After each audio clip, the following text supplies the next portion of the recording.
কাউকে কষ্ট দিচ্ছেন, খুব যত্ন করে দিন যেন সে বুঝতে না পারে। তবে ভুলেও ভাববেন না আপনি সত্যিই পার পেয়ে গিয়েছেন, কারণ এই পৃথিবী গোলাকার আর কষ্টেরও এক অদৃশ্য ফেরার পথ আছে। আজ আপনি যে কষ্ট দিয়েছেন, যে কান্নার কারণ হয়েছেন, যে বুক ভরা দীর্ঘশ্বাস রেখে চলে গিয়েছেন, একদিন সে কষ্টই আপনার দরজায় কড়া নাড়বে। তখন হয়তো আপনি অনেক চাইলেও পালিয়ে যেতে পারবেন না।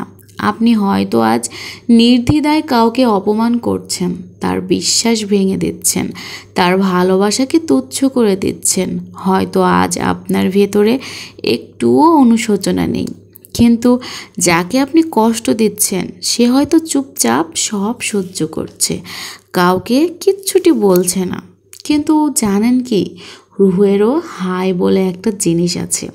মানুষের দুঃখ, তার নীরব কান্না, তার দগ্ধ আত্মার দীর্ঘশ্বাস, এ সব কিছুই হাওয়ায় মিলিয়ে যায় না, প্রকৃতি এগুলো জমিয়ে রাখে, সময়ের ঠিক ঠিকানায় পাঠিয়ে দেয়। আজ আপনি কারো হৃদয় ভেঙে নিশ্চিন্তে ঘুমোতে যাচ্ছেন, ভাবছেন সব ঠিক আছে, কিন্তু সেই ঘুমের ভিতরেও একদিন অনুশোচনা এসে বাসা বাঁধবে। আপনার দেওয়া কষ্টগুলো এক সময় আপনাকেই ঘিরে ধরবে নিঃশব্দে, ধীরে ধীরে, ঠিক যেমনটা আপনি করেছিলেন কারো সঙ্গে। আপনি জানেন না, কিন্তু এই মুহূর্তে হয়তো আপনার দেওয়া কষ্টের প্রতিধ্বনি তৈরি হচ্ছে। আর যে মানুষটা নীরবে সহ্য করছে, যে মানুষটা আপনাকে কিচ্ছুটি বলছে না, তার দুঃখ, তার চোখের জল, তার অসহায় দীর্ঘশ্বাস প্রকৃতির কানে ঠিকই পৌঁছে যাবে। আর প্রকৃতি সে নীরব নয়, সে ন্যায়ের জন্য অপেক্ষা করে। একদিন এমন একটা সময় আসবে যখন আপনি নিজেই নিজের কাছে অপরাধী হয়ে যাবেন, নিজেই নিজের কৃতকর্মের ভার সইতে পারবেন না।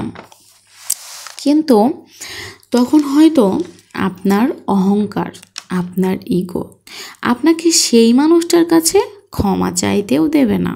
তখন বুঝবেন কষ্ট ফিরে আসার যন্ত্রণা কতটা ভয়ঙ্কর হতে পারে। সৃষ্টিকর্তা কারো একার নন, তিনি সবার। কেউ ঠকে না, কেউ ঠকায় না, শুধু সময়ের অপেক্ষা মাত্র। কারণ প্রকৃতি কিছুই ভোলে না, সময় মতো ঠিকই ফেরত দেবে। তাই কাউকে কষ্ট দেওয়ার আগে একবার নয়, 1000 বার ভেবে দেখবেন।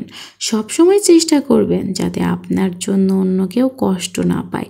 আর যদি বুঝতে পারেন আপনার অজান্তেই কেউ আপনার জন্য কষ্ট পেয়েছে, তাহলে ইগো না দেখিয়ে তার কাছে ক্ষমা চেয়ে নিন। দেখবেন জীবনে কখনো অনুশোচনা করতে হবে না। জীবন সুন্দর, শুধু সব কিছু সুন্দর করে নিতে হয়।